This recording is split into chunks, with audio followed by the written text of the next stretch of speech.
So here's what we don't understand about manifestation, especially when you're manifesting a man or a woman, a healthy relationship. By the way, pardon my hair. My daughter just did my hair, so pardon my hair. I don't want to take it out because you're going to ask me why I took it out.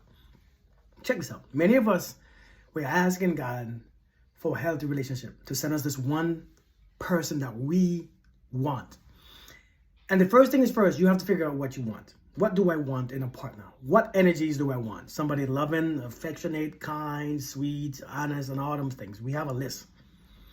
Understand this one thing. This is a very important part. After you manifest something, after you notice something, after you recognize something, what you're going to see, you're going to see a lot of similar things, a lot of familiar things. They're going to look just like what you requested. They're going to look just like what you requested. It's like buying a new car with a different color. And as soon as you drive off the lot, you see that car and trucks and bikes and motorcycle with the same color. And you have and then you're like, I have never seen a color before until now.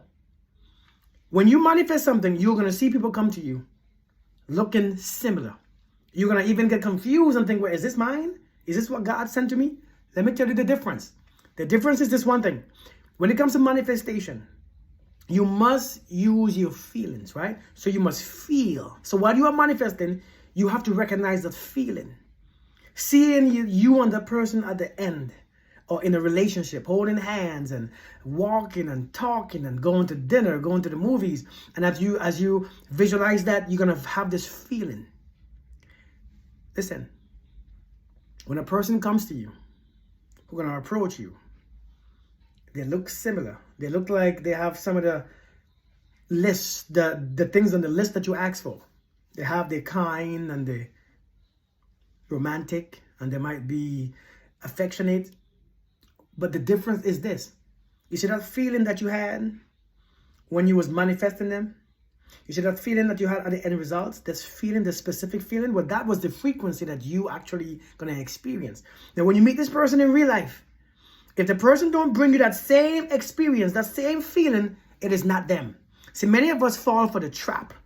Because when we manifest a relationship, somebody comes and looks similar and we fall for them. Then we get, oh my God, I made another mistake. Because you are going to a different feeling. You got to look at the feeling. Listen, when you manifest something, there is a intention, there's a feeling, there's a visualization in the manifestation. When you meet that thing in real life, when you meet that person in real life, when you see that person for the first time, you recognize that person based on the feeling that comes back to you that you use to manifest them. You recognize your soulmate. You recognize the person. You don't find the person, you recognize them. So when you meet this person and you're talking, next thing you know, this feeling comes to you and you're like, oh, that's the one. If the feeling doesn't come that you use in the first time, it's not the one. See, many of you don't manifest. So you take any feelings because you don't know which feeling that you use to manifest since you don't manifest.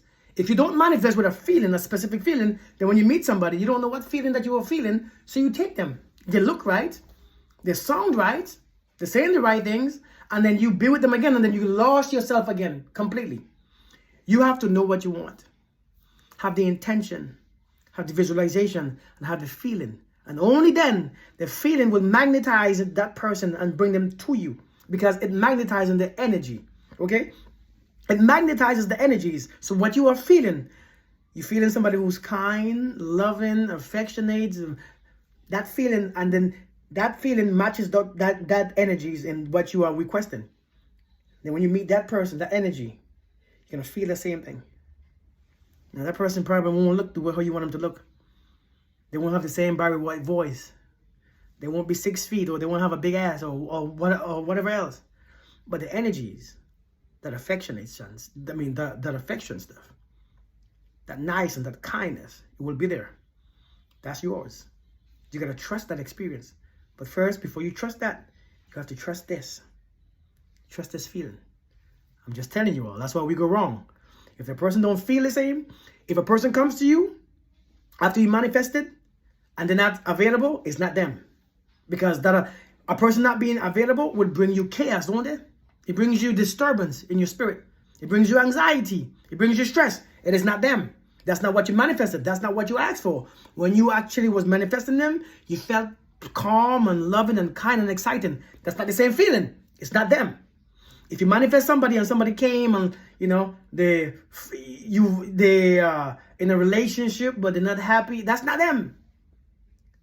Listen, many will come to you looking familiar to what you manifested. If it doesn't bring you the same frequency, same feeling, it's not them. You have to know this. Peace. I hope this helped you.